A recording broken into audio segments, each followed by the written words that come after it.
तो मूवी की शुरुआत में हमें एक डॉपलगैंगर के बारे में बताया जाता है कि जब किसी की मौत होती है तो उसे उसका डॉपलगैंगर दिखाई देता है और डॉपलगैंगर यहाँ पर एक सुपर नेचुरल बीइंग की तरह दिखाया गया है। फिर हम निक नाम के एक लड़के को देखते हैं जो कि किसी से बचकर एक रूम के अंदर छुपा हुआ था। अब जिससे बचकर निक इस रूम के अंदर छुपा हुआ था वो कोई और नहीं बल्कि उसकी खुद की ग्रैंडमा थी। लेकिन जिस तरह से ग्रैंडमा आकर इस रूम के दरवाजे को तेजी से नॉक कर रही होती है, तोड़ने की कोशिश कर रही होती है, उससे हमको पता चलता है कि ये उसकी दादी नहीं थी बल्कि उसके भेस में एक डॉपलगैंगर था। खैर अब निक ने सभी दरवाजे लॉक किए हुए थे लेकिन वो एक लॉक बंद करना भूल जाता है और उसी दरवाजे को वो डॉपलगैंगर ओपन कर देता है। अब वो निक को उसकी दादी की आवाज में बुलाने लगता है और जैसे ही निक दरवाजे के पास जाता है तो डॉपलगैंगर उसको पकड़कर अपने साथ ले जाता है। और इसके बाद में हमको एक किताब दिखाई जाती है जो कि डॉपलगैंगर की कहानी पर ही आधारित थी। खैर ये इस मूवी की इंट्रो होती है जिसके बाद में हम निक को देखते हैं जो कि अब बड़ा हो चुका था, यानी कि अब तक हम छोटे निक को देखते आ रहे थे। खैर अब उसकी चार्ली नाम की एक वाइफ भी होती है और जेकब नाम का एक बहुत ही प्यारा सा बच्चा भी था। निक अब जेकब को नींद से उठाता है और ये कहता है कि वो पंपकिन उसे नीचे लाना होगा जो कि उसने स्कूल लेकर जाने के लिए पेंट किया था। खैर अब ये दोनों ही नीचे आते हैं और अब चार्ली को काम पर जाना था जिसके चलते वो तैयार हो जाती है। जिसके बाद में निक जो होता है वो खुद जेकब का एक पोर्ट्रेट बनाने लगता है और उसको एक नोटिस भी आया हुआ था जिसके अंदर लिखा हुआ था कि कुछ महीनों के बाद में निक की ग्रैंडमा के घर का ऑक्शन होने वाला है। अब इसी बीच जेकब टीवी पर अपना फेवरेट कार्टून भी देख रहा था। जेकब को अब उस पेंट किए हुए पंपकिन की याद आती है तो वो अकेला ही ऊपर जाता है और उसको उठाकर नीचे आने लगता है। लेकिन जेकब जो होता है उसके जूते के जो फीते होते हैं वो खुले हुए थे तो वो सीढ़ियों से नीचे गिर जाता है और जब तक निक को पता चलता है कि जेकब टीवी नहीं देख रहा है तब तक जेकब नीचे गिर चुका था और उसकी मौत हो जाती है, जो कि काफी शॉकिंग सीन था। अब कुछ समय बाद का सीन दिखाया जाता है जहाँ पर निक जो होता है अपने बेटे जेकब की मौत से बहुत दुखी था और वो इन सब चीजों का दोषी खुद को मान रहा था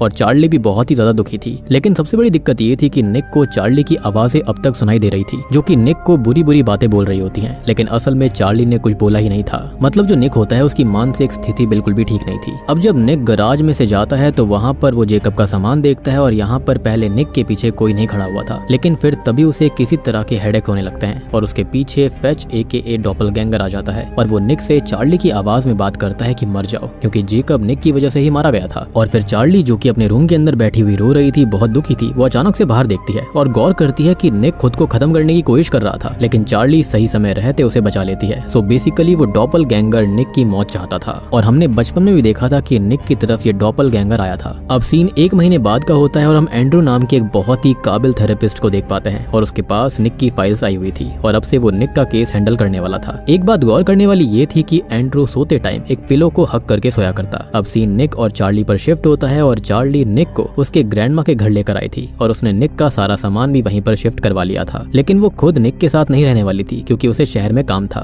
और हम ये भी जानते हैं कि निक की मानसिक स्थिति कैसी थी, तो यहाँ पर वो उसको बिल्कुल भी नहीं संभाल सकती काम के साथ में। खैर वो उसको बताती है कि क्योंकि चार्ली निक के पास नहीं रह सकती तो निक से मिलने एंड्रू रोज यहाँ पर आएगा, यानी कि ये सब कुछ करा धरा किसी और का नहीं बल्कि चार्ली का था। अब जब वो दोनों बातें कर रहे होते हैं तो निक चार्ली के पीछे अपने ही डॉपलगैंगर को देखता है। फिर वहाँ पर एंड्रू आता है और वो निक को सारी बात समझाता है और वो निक को कुछ मेडिसिन भी देता है। खैर एंड्रू और चार्ली अब वहाँ से बात करते हुए जाने लगते हैं। यहाँ चार्ली जाने से पहले निक को अपनी वेडिंग रिंग देकर चली जाती है, जिसका मतलब कि चार्ली ने काम का बहाना किया था। असल में वो निक के साथ अब रहना ही नहीं चाहती थी और उसने रिंग देकर ये बताया कि वो निक से इनडायरेक्टली डिवोर्स ले रही है।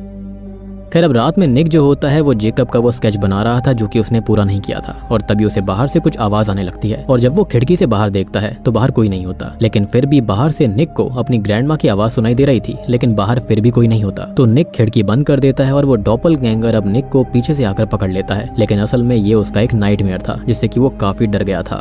अब अगली सुबह निक से मिलने एंड्रू आता है और वो निक से कुछ बातें कर रहा होता है। तभी निक को एंड्रू की भी आवाजें सुनाई देती हैं जो कि उसे बुरी बुरी बातें बोल रही थी, जिससे कि निक डिप्रेस्ड और अपसेट दोनों हो जाता है। लाइक यहाँ पर निक ने ही जेकब को मारा, निक बेकार है, निक को जेकब की जगह पर खत्म हो जाना चाहिए था और जेकब को भी अब खत्म हो जाना चाहिए। लेकिन असल में कोई भी निक को कुछ भी नहीं बोलता था और ये सारी बातें कोई और नहीं बल्कि वही डॉपलगैंगर स्पिरिट बोल रही थी। और जैसा कि मैंने आपको स्टार्टिंग में बताया था कि जब भी कोई खत्म हो जाता है तो डॉपलगैंगर उसके आसपास वाले को दिखने लगता है और यहाँ पर सेम चीज निक के साथ हो रही थी। खैर फिर एंड्रू वहाँ से चला जाता है और घर के बाहर एंड्रू एक पेड़ के साथ एक रस्सी को देखता है जो कि किसी फंदे की तरह लग रही थी। फिर एंड्रू को घर के बाहर निक की पड़ोसन शेल्बी मिलती है और वो निक को तब से जानती थी जब निक बच्चा हुआ करता, और वो एंड्रू को बताती है कि निक के माता पिता की मौत हो गई थी जब निक बहुत छोटा था। फिर निक अपनी ग्रैंडमा के साथ इसी घर में रहने लगा और कुछ साल बाद उसकी ग्रैंडमा भी चल बसी। अब उसके बाद में हुआ क्या था उसे ठीक से याद नहीं है, क्योंकि ये बहुत ही पुरानी बात हो चुकी है। वो ये कहती है कि जब भी उसे कुछ और याद आएगा तो वो एंड्रू को जरूर बताएगी। बेसिकली एंड्रू यहाँ पर पूरी की पूरी निक की हिस्ट्री को जानना चाहता था ताकि वो उसको ठीक से ट्रीट कर पाए। और अब हमको स्टार्टिंग वाला सीन भी समझ में आता है और शायद से उसके माता पिता की मृत्यु के बाद ही उसको ये डॉपलगैंगर दिखना शुरू हुआ होगा। अब हमें फिर से निक को दिखाया जाता है जो कि सुपरमार्केट के अंदर ग्रोसरी लेने गया हुआ था और वहाँ भी उसे सेम आवाजें सुनाई दे रही थी, यानी कि जो आसपास के लोग थे वो भी उसे उल्टी सीधी चीजें बोल रहे थे। लेकिन ऑब्वियस सी बात है यहाँ पर रियल में ऐसा कुछ भी नहीं था। तो अब जाकर निक अपनी बीवी चार्ली को कॉल करने की कोशिश करता है, लेकिन वो कॉल नहीं पिकअप करती, जिसके बाद निक घर वापस आ गया था। अब घर पर आकर निक जो होता है वो जेकब की पुरानी मेमोरीज को याद करने लगता है और फिर वो जेकब का पोर्ट्रेट देखता है और पोर्ट्रेट के कॉर्नर पर जेकब की एक फोटो भी थी और जैसे ही वो फोटो को छूता है तो फोटो में से जेकब का फेस रिमूव हो गया था। फिर निक को ऊपर से जेकब की आवाज आने लगती है और जब वो ऊपर जाता है तो उसे नीचे से अपनी ग्रैंडमा की आवाज आने लगती है और जब वो नीचे देखता है तो उसकी ग्रैंडमा नीचे खड़ी हुई थी जो कि असल में वही डॉपलगैंगर था। फिर निक के सामने उसका डॉपलगैंगर आता है और हम उसके साथ जेकब को देखते हैं जिसका फेस रिमूव हो गया था। फिर वो डॉपलगैंगर जेकब को स्टेयर से नीचे फेंक देता है और जेकब को बचाने के चक्कर में निक भी सीढ़ियों से नीचे गिर जाता है। फिर उसको सपना आता है और उस सपने में भी जेकब का फेस बिल्कुल गायब था, यानी कि निक को जेकब का फेस याद ही नहीं था। बेसिकली यहाँ पर उसकी यादें धुंधली होती जा रही थी और जब वो होश में आता है तो और परेशान हो जाता है और वो सीधे पेंटिंग करने चला गया था। बेसिकली यहाँ पर उसकी मानसिक स्थिति बहुत ही ज्यादा खराब होती जा रही थी और निक जो होता है वो पेंटिंग करने इसलिए गया था ताकि वो अपने बेटे के फेस को याद कर पाए। मीनवाइल चार्ली भी जेकब को लेकर बहुत दुखी थी और वो निक को लेकर भी परेशान हो रखी थी। खैर फिर सुबह एंड्रू निक से मिलने आता है और एंड्रू को घर के बाहर शेल्बी मिलती है। वो एंड्रू को बताती है कि जिस रात निक की ग्रैंडमा खत्म हुई थी उस रात निक भागकर उसी के घर पर आया था और बस एक ही शब्द दोहरा रहा था और वो था द फेच। और निक को देखकर ऐसा लग रहा था कि जैसे वो किसी से बचकर भाग रहा हो और ये सारी चीजें हम शुरुआत में देख चुके हैं कि वो किसी डॉपलगैंगर से बचकर भाग रहा था। खैर अब हम घर के अंदर निक को ही देखते हैं जिसे अब अपने डॉपलगैंगर के विजन्स लगातार आ रहे थे और उसको अजीब सी चीजें भी दिखाई दे रही होती हैं। जिसके बाद निक और एंड्रू घर के सामान को एटिक में रखने लगते हैं और निक एंड्रू को नीचे से जाकर किताबें लाने के लिए कहता है। यहाँ पर निक को अब फिर से अपना डॉपलगैंगर दिखता है जो कि एक सोफे के नीचे था और वो निक को बुरी बुरी बातें बोल रहा था। लेकिन तभी नीचे से एंड्रू किताबें लेकर ऊपर आ जाता है और उसके अंदर वही किताब भी थी जो कि मूवी की शुरुआत में थी, यानी कि द डॉक्टर्स फेच। खैर उस किताब को देखकर निक काफी परेशान हो जाता है और ये बात एंड्रू भी गौर कर लेता है। अब देखो यहाँ पर दो बातें हैं कि बचपन से ही निक के साथ गलत चीजें घटी थी। उसके साथ में ऐसा हुआ था जहाँ पर उसके परिवार वाले मारे गए थे, पहले उसके माता पिता, उसके बाद में उसकी दादी, उसके बाद में अब उसका बेटा। तो हो सकता है कि उसने ये किताब पढ़ी हो और पढ़ने के बाद ही शायद उसके माता पिता खत्म हो गए थे, तो उसने शायद से अपनी इमेजिनेशन में ये डॉपलगैंगर वाला कॉन्सेप्ट डाल लिया होगा या फिर रियल में यहाँ पर कोई ना कोई डिमोनिक एंटिटी मौजूद थी। एनीवेज इसके बाद ये दोनों नीचे जाने लगते हैं और एंड्रू को भी उस सोफे के नीचे से कुछ आवाज आ रही थी, लेकिन वहाँ पर कुछ होता नहीं है। अब एंड्रू इससे पहले बाहर जाता, वो निक को उसके साथ बाहर कुछ देर बैठने के लिए बोलता है और वो दोनों बाहर जाकर बैठ जाते हैं। निक एंड्रू को अपने बचपन के बारे में सब बताता है, अपने पेरेंट्स के मृत्यु के बारे में, अपनी ग्रैंडमा के बारे में, और वो एंड्रू को ये भी बताता है कि उसे याद ही नहीं है कि उसने खुद को खत्म करने की कोशिश करी थी और वो तो ऐसा करना भी नहीं चाहता क्योंकि चार्ली का ध्यान फिर कौन रखता। और फिर वो ये भी बताता है कि उसने जेकब का खून खुद साफ किया था क्योंकि उसे लगता है कि वो सब उसकी गलती थी और अब उसको अजीब सी आवाजें सुनाई देती हैं, लेकिन निक उन आवाजों के बारे में ज्यादा कुछ नहीं बताता। और फिर एंड्रू भी निक के लिए खाने के लिए कुछ लेने चला जाता है। अब एंड्रू के जाने के बाद भी निक जो होता है वो अपने बेटे जेकब का फेस लगातार याद करने की कोशिश कर रहा था, लेकिन फिर भी उसे कुछ भी याद नहीं आता। तो पूरे घर के अंदर वो जेकब की पिक्चर्स ढूंढने लगता है और उसको जितनी भी पिक्चर्स मिलती हैं वो सारी की सारी ब्लर हो रखी थी। खैर फिर तभी निक को टीवी पर जेकब के फेवरेट कार्टून्स की आवाज आती है, तो वो बाहर जाकर देखता है कि वहाँ पर जेकब बैठा हुआ था, लेकिन इससे पहले कि वो जेकब के फेस को देखता वहाँ पर निक का डॉपलगैंगर विंडो तोड़कर अंदर आ जाता है और ऐसा लग रहा था कि जैसे कि डॉपलगैंगर उसको कुछ भी याद आने देना नहीं चाहता हो। खैर उसे देखकर निक बहुत डर गया था और बाहर शेल्बी और उसका ग्रैंडसन गार्डन की सफाई कर रहे थे। अब वो विंडो में निक को खड़ा देखते हैं जो कि कुछ भी रेस्पॉन्स नहीं दे रहा था। मीनवाइल एंड्रू चार्ली से मिलकर उसे निक के बारे में सब बताता है। अब एंड्रू जो होता है वो चार्ली को निक के बचपन की काफी सारी बातें बताता है जो कि शायद से ऑब्वियसली चार्ली को डिटेल में नहीं पता थी। वो बताता है कि निक की ग्रैंडमा की मौत जिस दिन हार्ट अटैक से हुई थी उस दिन वो निक को द डॉक्टर्स फेच नाम की किताब भी पढ़कर सुना रही थी और निक ने उस फेच यानी कि डॉपलगैंगर को सच बना दिया। और ये बात मैंने आपको पहले भी कही थी, यानी कि अपनी थियोरी में। खैर अब ये फेच जो है यानी कि डॉपलगैंगर है वो उसकी इमेजिनेशन बन चुकी है और वो निक को कंट्रोल कर रही है और उन्हें निक की मदद करनी होगी खुद पर कंट्रोल गेन करने के लिए, अदरवाइज वो खत्म हो जाएगा। हालांकि वो फैच असली नहीं है, लेकिन निक के लिए वो बिल्कुल रियल था। लेकिन फिर एक और बहुत बड़ा सवाल ये उठता है कि अगर ऐसा था तो एंड्रू को सोफे के नीचे से आवाज किस चीज की आई थी।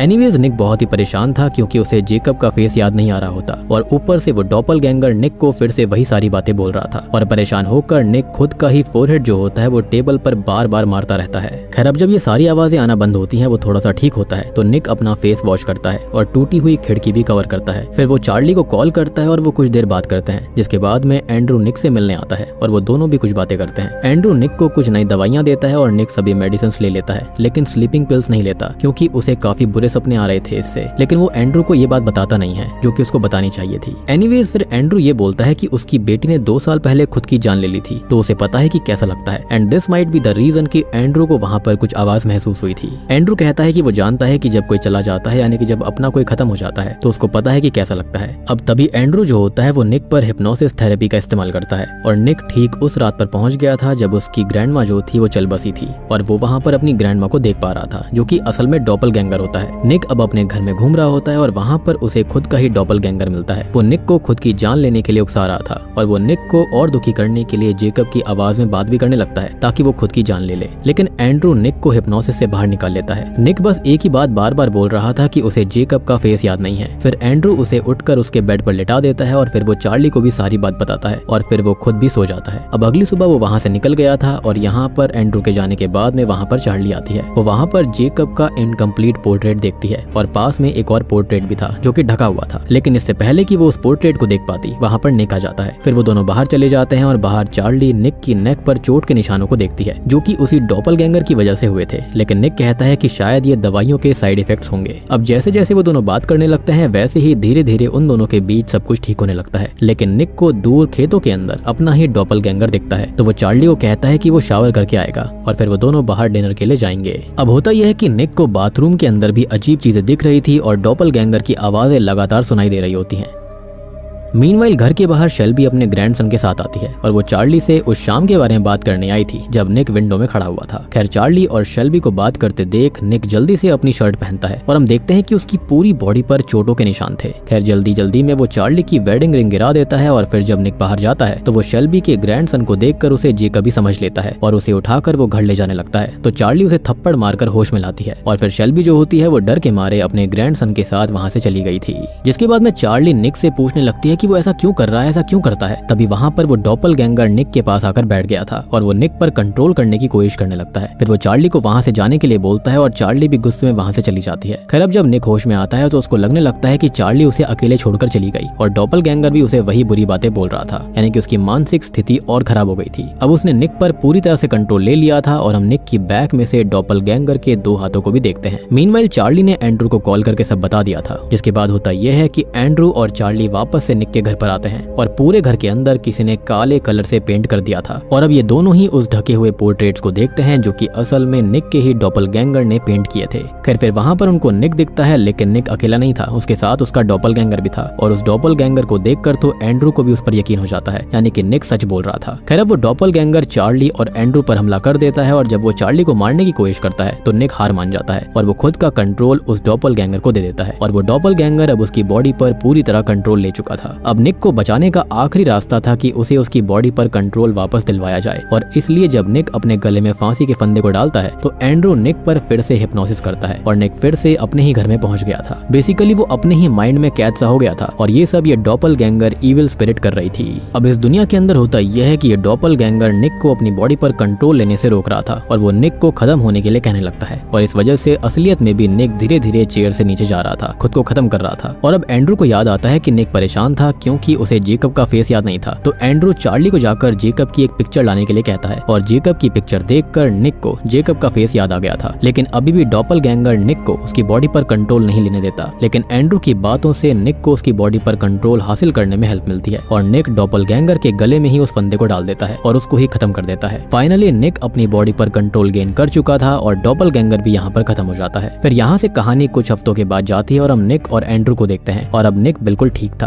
अब यहाँ पर एक बात और एड्रेस करी जाती है। निक जो होता है वो ये पूछता है कि एंड्रू उस पिलो को हक करके क्यों सोता है, तो वो बताता है कि वो पिलो उसकी बेटी ने उसे गिफ्ट किया था और उसके बिना उसे नींद नहीं आती। खैर फिर इसके बाद हम निक और चार्ली को देखते हैं जो कि अब निक की ग्रैंडमा के घर में ही शिफ्ट हो गए थे और निक ने जेकब का पोर्ट्रेट भी कंप्लीट कर लिया था। फाइनली उसको सब कुछ याद आ गया और वो दोनों ही काफी खुश थे। लेकिन ये चीजें इतनी आसानी से खत्म थोड़ी होती हैं। हम तभी एक ग्लास की रिफ्लेक्शन में निक के डॉपलगैंगर को देखते हैं जो कि ये इंडिकेट करता है कि कहीं ना कहीं सब कुछ खत्म तो हो गया था। लेकिन होता है ना कि अगर आपका कोई करीबी आपकी जिंदगी से दूर हो जाता है तो वो छोटी सी स्पेस जो होती है दिल के अंदर वो हमेशा रहती है और यही इस चीज को इंडिकेट कर रहा था। यानी कि अपने माता पिता को खोने का, अपनी दादी को खोने का और अपने बेटे जेकब को खोने का दुख जो था वो यहाँ पर इन दोनों के मन में हमेशा रहेगा। और बूम, इसी के साथ में द ट्विंस मूवी यहीं पर खत्म हो जाती है।